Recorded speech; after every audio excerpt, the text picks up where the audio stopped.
खबरें जो आपको सीधे जोड़ती हैं हमसे, जिनका आपकी जिंदगी पर होता है सीधा असर। खबरों की वही तस्वीर,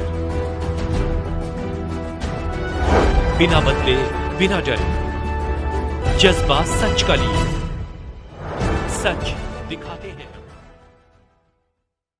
भारत पाकिस्तान युद्ध के ऑपरेशन सिंदूर में शहीद हुए पवन पंडित तेईवान दाहो पंडित की श्रद्धांजलि सभा आयोजित।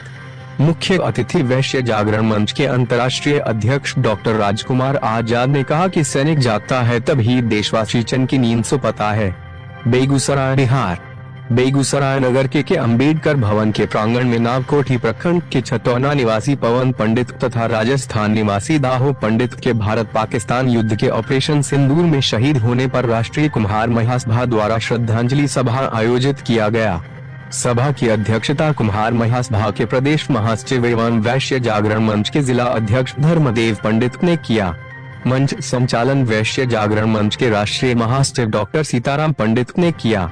मुख्य अतिथि वैश्य जागरण मंच के अंतर्राष्ट्रीय अध्यक्ष डॉक्टर राजकुमार आजाद ने कहा कि सैनिक जगाता है तभी देशवासी चैन की नींद सो पाता है। सैनिक देश के लिए हर समय शहीद होने के लिए तत्पर रहता है तभी सभी माँ बहनों की जान प्राण मान सम्मान सुरक्षित रहता है। हम सभी देशवासी सभी शहीदों के ऋणी हैं। वैश्य दलित पिछड़ा मंच के राष्ट्रीय कार्यकारी अध्यक्ष डॉक्टर अरुण पासवान ने कहा कि शहीदों के चिताओं पर लगेंगे हर वर्ष मेले। प्राचार्य प्रोफेसर नंद किशोर पंडित ने कहा कि शहीद भारत का वीर हो या पाकिस्तान का हो, सिंदूर तो पत्नी का उजरता है, इसलिए सीज फायर कराने वाले महापुरुष को कोटि कोटि नमन। मुख्य वैश्य जागरण मंच के अंतर्राष्ट्रीय महिला अध्यक्ष डॉक्टर पूनम आजाद, प्रदेश कार्यकारी अध्यक्ष डॉक्टर विनोद ताती, राजेंद्र पासवान, सिकंदर महतो, शिक्षक शशि पंडित, अखिलेश पंडित, शंभू पंडित, अरविंद कुमार, अर्जुन पंडित, दयाशंकर पंडित सहित आदि नेताओं ने शहीद पवन पंडित तेईवान दाहो पंडित को पुष्पांजलि अर्पित कर श्रद्धांजलि दी। भारत टीवी 24 के संवाददाता अजय गुप्ता बेगूसराय से राष्ट्रीय कुमार महासभा द्वारा आयोजित श्रद्धांजलि सभा की तस्वीर से हम आपको रूबरू कराते हैं। इस शहीद के श्रद्धांजलि कार्यक्रम के सभापति हमारे पुराने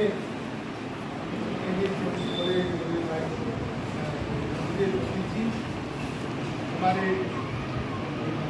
उम्र में छोटा है, लेकिन हमको लगता है ये हमारे डॉक्टर की उम्र का करीब है, जब भी हमको आवश्यकता होती है। और हमारे बड़े भाई से बेगूसराय के सबसे पहला विधायक वेदनी पासवान जी के सबसे बड़े पुत्र डॉक्टर अरुण पासवान जी, प्रोफेसर इनके पंडित जी, राजेंद्र पासवान जी, शंभू पंडित जी और तमाम साथियों। सबसे बड़ी बात है कि ना मर्दों की बस्ती में मर्द कहाँ से आया। जो हम लोग समाज है ये तो ना मर्दों का समाज, उसमें ये लड़का कहाँ से मर्द पैदा ले लिया कहने वाली बात। जब मुगल बादशाह हिंदुस्तान पर आक्रमण किया तो यहाँ का सैनिक लड़ा, सब सैनिक मारा गया। प्रोफेसर साहब, सारा सैनिक मारा गया। मुगल बादशाह इस देश पर शासन करने लगा। अपने सैनिकों को कहा जितना घर है हर एक घर से सोना चांदी हीरा जवाहरात लूट के लाओ और हमारे खजाने में जमा करो। उसका सैनिक गया और हर एक घर से सोना चांदी इसको हाथ का पहुंची कंगन है, हाथ काट देता था, कंगन ले लेता था, हौसली गला काट देता था, हौसली ले लेता था। बाबू साहब ये कहाँ है ये तो जितना था सब सोना चांदी लिया। इसके में जो जवान लड़कियां थी उसका बलात्कार भी होने लगा। जो इसके जो पवन पंडित जैसा संगीत पुरुष था कलेजा भिलाया, मारा गया। जब सब जगह से लूटपाट हो गया बादशाह जैसे भोला पिटवाया, बादशाह आपका दर्शन देने आ रहे हैं। हिंदुस्तान का तमाम लोग माला लेकर के बंदरने लगा, फूल फेंकने लगा। बादशाह अपने सैनिक से पूछा कि भाई हमारा सम्मान कर रहा है कि अपमान? कहा गुरु इसको अपमान करने का कहाँ ताकत है, आपका सम्मान कर रहा है। तो कहा हम ऐसा कौन सा काम किए जो हमारा सम्मान किया? कहा गुरु यहाँ के तमाम वीरों का कतलेआम करवा दिया, तो कमर की बात। इस घर हर एक घर से सोना चांदी हीरा जवाहरात लुटवा लिया, तो कमर की बात। हर एक घर के जवान लड़कियों का अपने बलात्कार करवा दिया, तो कम बड़ी बात। तो बादशाह ने कहा जब हम इतना बड़ा काम किए हैं, यहाँ के लोगों को हमके पर में जूता चप्पल चलाना चाहिए था। जूता चप्पल नहीं था, ईटा पत्थर चला था, और ईटा पत्थर भी नहीं था तो उसको तो था। इसका मतलब है कि जितना वीर पुरुष था सब स्वर्ग लोक चला गया, अब जो बचा है सब हिजरा का मुर्दा। तो इसी बात को सुनने के बाद जो वीर बचा हुआ था पवन पंडित जैसा लड़का, उसने ईटा उठाया और कहा कि अभी भी देश में वीर पैदा है। और जैसे ही वो लड़का ईटा फेंका, तमाम लोगों का अंदर का जो जोश लगा और तमाम लोगों ने इस पर हमला किया। और उसी समय बादशाह उसके तमाम सैनिकों को मार दिया और देश को आजाद करा दिया। आज के ही ऐसे महापुरुष जन्म लिया जो जगता है देश के लिए, सीमा पर जगता है। हम तमाम लोग सोते हैं और ये शहीद होता है। इसीलिए आज हमारे बहन बेटी सबका मान सम्मान बचा हुआ है।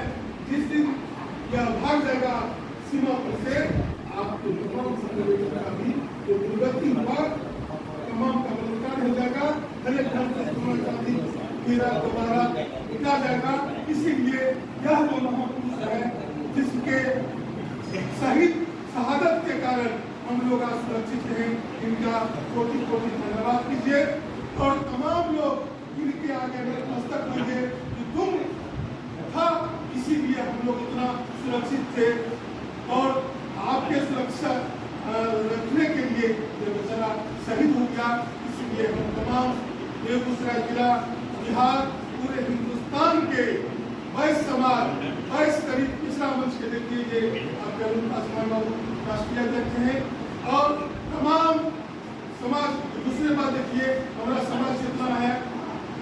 अरे जीते जी तो मनुष्य को जाति और वर्ण में बांटने का काम करते ही हो, मरने के बाद लाश में भी जाति और वर्ण में बांटने का काम ये मनुवादी करता है। आज हमारे मुझे पंडित जी ने जितने महापुरुषों का नाम छापा, एक भी मनुवादी आपके बीच में, आप मनुवादी को अपना रिश्तेदार समझ लीजिए, वो आपको अपना समझने के तैयार अभी प्रतिज्ञा कीजिए। लाल यादव ने कहा था कि जो हमने बाप को प्रणाम करेगा हम भी उसी के बाप को प्रणाम करेंगे, जो हमने बाप को प्रणाम नहीं करेगा हम जमींदार हो चाहे राजा महाराजा हो, हम उसके बाप को प्रणाम नहीं करेंगे। इसीलिए आज आप लोग प्रतिज्ञा कीजिए कि जो हमारे समाज के मान सम्मान श्रद्धांजलि में शादी ब्याह में आवेगा, उसी के वो शादी ब्याह श्राद्ध में हम भी जाएंगे। नहीं तो कितना बड़ा आदमी है, हम उसका बहिष्कार करेंगे, हम उसके मान सम्मान में हम कराने उतरेंगे। इसीलिए ऐसे महापुरुष के हमारे परिवार में जन्म लिया, इसलिए हम लोग भी अपने आप को गौरवान्वित समझते हैं।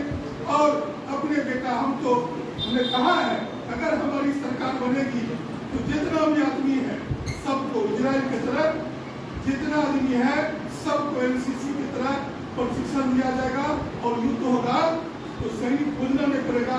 पहले से औरत मर्द सबको सैनिक बनाने का काम करेंगे। इन्हीं संकल्पों के साथ